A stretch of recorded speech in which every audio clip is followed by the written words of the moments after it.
Assalamualaikum, salam sejahtera Cikgu Nan kembali lagi. Dalam pertemuan kita pada kali ini, kita akan melihat pelajaran matematik SPM trigonometri bahagian yang kedua. Dalam video bahagian yang kedua ini, kita akan melihat bagaimana pengetahuan berkenaan dengan trigonometri ini digunakan untuk menjawab soalan-soalan yang berkaitan. Beberapa contoh soalan cikgu sediakan untuk pengetahuan dan panduan kepada para pelajar. Dalam soalan yang pertama, para pelajar diberikan satu gambar rajah QTS yang merupakan garis lurus dan diberikan bahawa sin sudut X adalah 8/17 dan tangen sudut Y adalah 4/3. Kirakan panjang dalam sentimeter bagi garis ST. Soalan yang kedua diberi bahawa cos sudut X adalah negatif 0.6018 dan jurat bagi sudut X adalah antara 0 darjah hingga 360 darjah termasuk keduanya. Cari nilai-nilai bagi sudut X. Soalan yang terakhir, pelajar diberi satu gambar rajah SUVW yang merupakan segi empat selari dan STU merupakan garis lurus. Diberi bahawa cos bagi sudut WST ialah 3/5. Cari nilai bagi sin sudut TUV. Baiklah, sekarang kita akan cuba menjawab soalan yang pertama. Diberi kita dua segitiga dan maklumat panjang. Dinyatakan di situ 6 cm bagi PQ, SR adalah 8 cm. Maklumat yang diberikan adalah sin sudut X adalah 8/17. Apa yang perlu kita lakukan adalah memasukkan nilai yang diberikan. Sin kita tahu adalah opposite over hypotenuse, iaitu setentang bahagikan dengan sending ataupun hypotenuse. Ini adalah kedudukan sudut X 8/17. Ini adalah setentang, ini adalah merupakan hypotenuse. Di sini 8 cm, maka panjang bagi QR adalah 17 cm.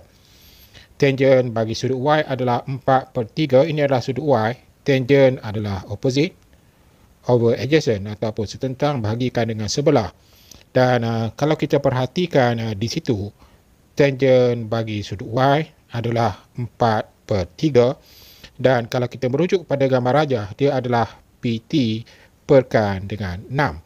Menggunakan hubungan ini, kita boleh dapatkan PT. PT adalah 4 darabkan dengan 6 perkan dengan 3. Kita akan dapat nilai bagi PT adalah 8, iaitu 8 cm. Kita masukkan dalam gambar rajah supaya kita lebih jelas. Seterusnya, apa yang perlu kita cari adalah panjang bagi SQ. Panjang bagi SQ kita boleh dapatkan menggunakan teorem Pythagoras berdasarkan kepada segitiga QSR. So, panjang bagi SQ kuasa 2 menggunakan hubungan teorem Pythagoras adalah 17 kuasa 2 tolakkan dengan 8 kuasa 2 iaitu 225. Jadi panjang SQ adalah punca kuasa 2 225 iaitu 15 cm. Jadi kita tahu bahawa panjang bagi QS ataupun SQ adalah 15 cm. Sekarang bila kita lihat pada segitiga QPT, dia adalah segitiga bersudut tegak. Menggunakan teorem Pythagoras, kita boleh dapatkan apakah dia panjang bagi QT. Para pelajar juga boleh menggunakan hubungan nisbah bagi teorem Pythagoras. Kita ada 3, 4, 5. Kalau 6, 8, ini adalah 10 cm. Ataupun para pelajar boleh menggunakan hubungan teorem Pythagoras ini untuk mendapatkan panjang QT. Panjang QT adalah 10 cm. Dalam soalan ini, kita dikendaki mengira panjang ST. ST adalah sebahagian daripada QS. ST adalah QS tolakkan dengan QT. QT dan QS telah diperolehi tadi. QS adalah 15 cm tolakkan dengan QT. QT adalah 10 cm, maka kita akan dapat panjang bagi ST adalah 5 cm. Sekarang kita lihat soalan yang kedua. Dalam soalan yang kedua, kita dikehendaki mendapatkan nilai bagi X sekiranya diberi cos bagi sudut X adalah negatif 0.6018. Jadi apa yang perlu kita tentukan di sini adalah apakah dia sudut X. Dan perhatikan, kita ada maklumat bahawa cos bagi sudut X adalah negatif 0.6018. Dengan menggunakan kalkulator, kita boleh mendapatkan nilai sudut asas bagi sudut X, iaitu nilai cos bagi 0.6018 akan membolehkan kita mendapatkan nilai bagi sudut X. Jadi, sekiranya cos bagi sudut X adalah 0.6018, para pelajar boleh gunakan kalkulator. Para pelajar akan dapat nilai bagi sudut X adalah 53 darjah. Jadi, ini adalah merupakan sudut asas. Satu lagi maklumat yang diberikan di situ adalah nilai cos yang negatif. Cos bernilai negatif, kita boleh tentukan menggunakan sifat sin, cosine dan tangent bagi sukuan.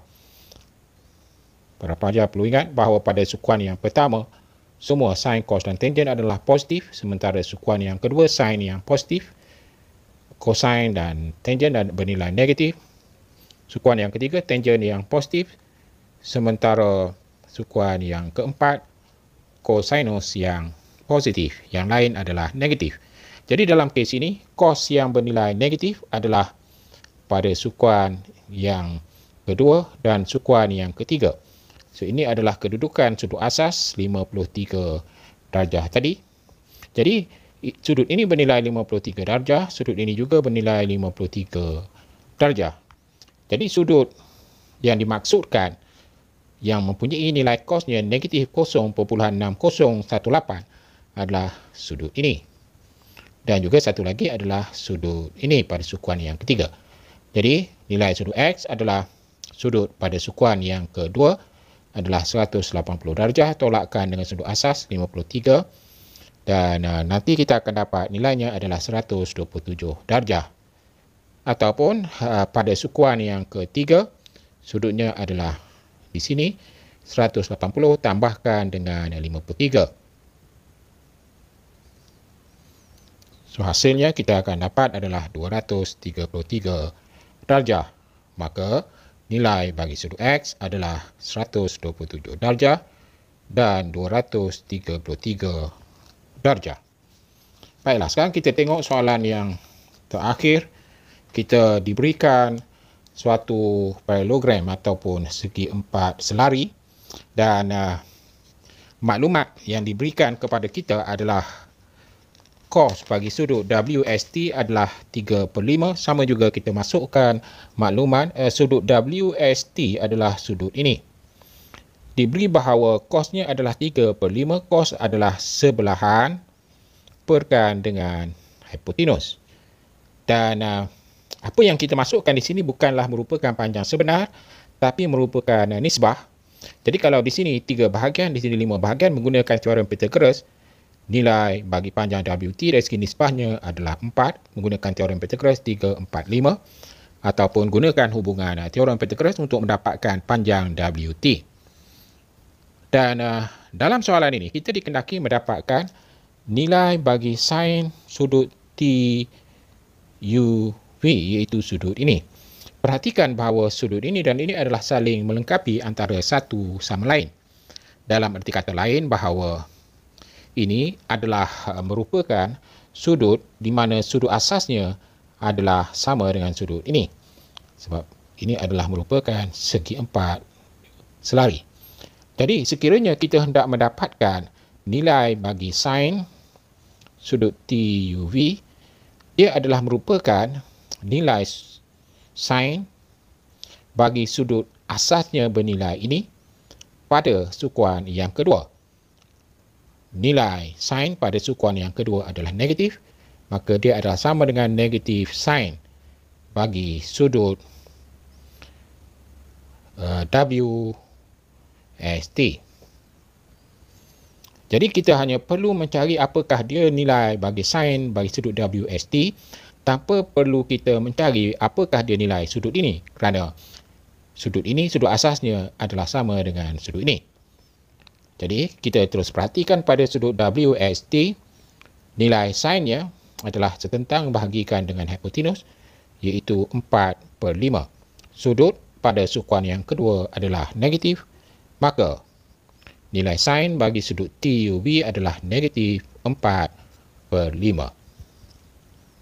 Cukup dulu untuk kali ini, hingga kita berjumpa lagi dalam video yang akan datang. Jangan lupa subscribe channel Cikgu Nan kembali lagi untuk mendapatkan notifikasi bagi video-video yang baru Cikgu uploadkan. Jangan takut, jalan terus. Assalamualaikum, salam sejahtera.